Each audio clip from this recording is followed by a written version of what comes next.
last time you heard a poem about an absent father? And if you can recall the answer to that question easily, well, that's the problem. That's why many of us ran into the warm arms of poetry. Why many of us found life within the boundaries of a page, of a space, of a blank array to create the man we wanted to know.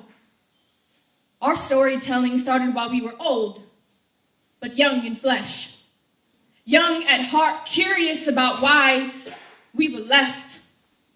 They could have been Supermans or presidents, artists or veterans, anything to distract us from what the ugly truth could be, that maybe he just didn't want me. So we wrote, and we wrote, until lies became truths and planks of wood became boats, became the tool that kept us afloat to survive within this beautiful lie, to protect us from the storms that our mothers hated to hide, pulling back the wool over our eyes, trying to show us that this is simply life, and this is not how you are defined. Instead, we took that advice and created something from nothing. Because a child with no father is nothing but a refugee searching for a place to call home. And the moment that your father is absent is the moment that you have no place to belong. We have no place to belong. We are walking halves with missing cultures. We are thirsty vultures trying to finish the other side without peeking before it's finished, though. And by the time we have grown into adults, we look like Picassos. Two faces with different perspectives. The face forward, confident detective of identity. The other looking to the side, trying to figure out why me. The color choice especially. Because we have been made up of colored oil that hasn't reached its full term. Term oil that churns and churns until gray is a palette that breathes.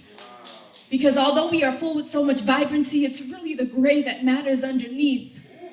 Because that gray resembles uncertainty, and that goes back to he, to him, to the man we call father, to the one responsible for bringing us into this place. And his responsibility is something that he chose to erase, which is why we erase lines and rhymes that don't fit. We are our fathers.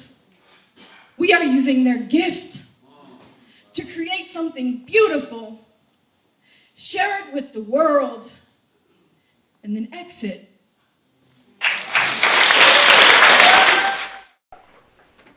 A mugshot makes me a prisoner of silence. Chains on my Adam's apple, featured in forbidden photography, capturing my black side. But if the color of my skin were different, everything would be all white. Everything would be all right. Just ask Brock. Brock Allen Turner, a 20-year-old Stanford swimmer sentenced for sexual assault. I guess 6 months is enough time to let your dick cool off.